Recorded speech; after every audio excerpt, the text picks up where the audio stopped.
She wasn't screaming, she wasn't crying, it's too fast. Meanwhile, Erica had stepped off to the side with two of the producers. Her face was tight, her arms crossed, her voice low, but still she was on the side of things over and over again. He came at her, told him back off, told him don't touch me. Her voice cracked, like she wasn't sure if she was angry or about to cry. Some people believed her, others didn't, but in that moment, Erica didn't hear anything else. She lost in the organizers told everyone to head back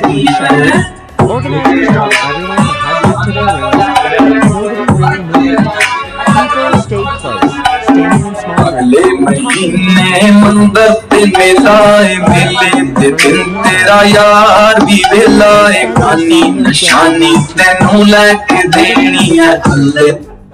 all they had were shaky phone videos and half-heard conversations.Yandy finally turned away from the police car. Her best friend Keisha was standing nearby and tried to pull her into a hug, but Yandy just shook her head.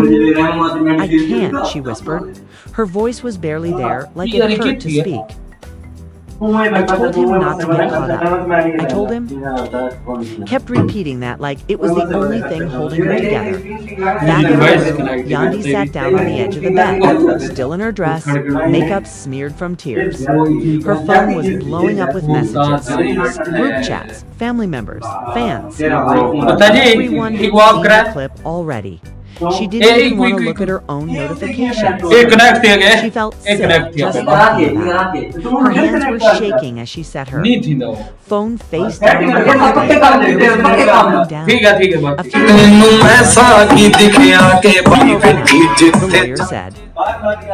Just until they sort through everything.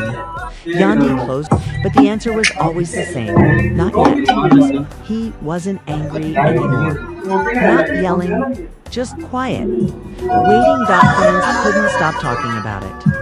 Some said it was bound to happen. Others said the whole thing was staged. There's no way Yandy didn't know this was coming. One fan posted. Another replied, "Nah, you could see it in her face. She wasn't acting." Meanwhile, production on the retreat completely shut down. Producers sent everybody home early, saying things had gotten too out of hand. The trip that was supposed to bring people together had left, everything even more broken than before. And as the sun started to set that night, Yandy sat alone on the same balcony where she and Mendeecees had shared a quiet moment just a day before. Now all she had was silence and the sound of her own heart breaking in the background. By the time the second night fell, everything felt different. It wasn't just about Mendeecees anymore. The entire city was watching now. Blogs weren't just posting about the incident, they were digging up old clips, old interviews, anything that could tie into what happened between Erica and Mendeecees. Old rumors resurfaced. People started asking if there had ever been tension between them before, things the cameras missed, things nobody talked about until now. It wasn't just a moment anymore. It was a full-blown story. Yandy barely slept that night. She spent most of it pacing her room, phone in hand, refreshing her feed, not even sure why. She wasn't posting, wasn't replying to texts, just scrolling, watching the way public opinion kept shifting back and forth. Some fans were writing long posts defending Mendeecees, saying he was a family man, that he'd grown past his old ways. Others weren't so forgiving. There were people saying things like, once a hothead, always a hothead. That one stuck in Yandy's head all night. By the next morning, she finally got a call from Mendeecees' lawyer again. This time the news was slightly better. They're going to release him today, the lawyer said. But there will still be an investigation. Erica's statement made things messy. Yandy let out a breath she didn't even realize she was holding. When? She asked. Within a few hours, the lawyer answered. I'll text you as soon as it's official. Still, even with that little bit of relief, there was no release. When Yandy stepped outside her room again, the energy was cold. It wasn't the kind of cold you find in weather. It was the kind of cold that lives in people's eyes when they've seen too much and don't know what to say anymore.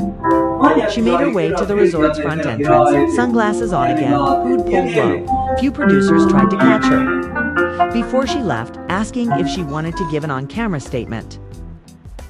She shook her head, didn't say a word. Meanwhile, Erica was slowing down. She was already doing private interviews, not officially for TV yet. But people who would pay to hear her side first. In one clip that leaked early, Erica's voice could be heard saying, "This isn't about just me, it's about how women get treated when they stand up for themselves. When somebody crosses the line and says something, people try to turn it on you." That line got picked up everywhere. Instagram pages, gossip sites, even some celebrity bloggers. Like, Erica speaks her truth. But fans weren't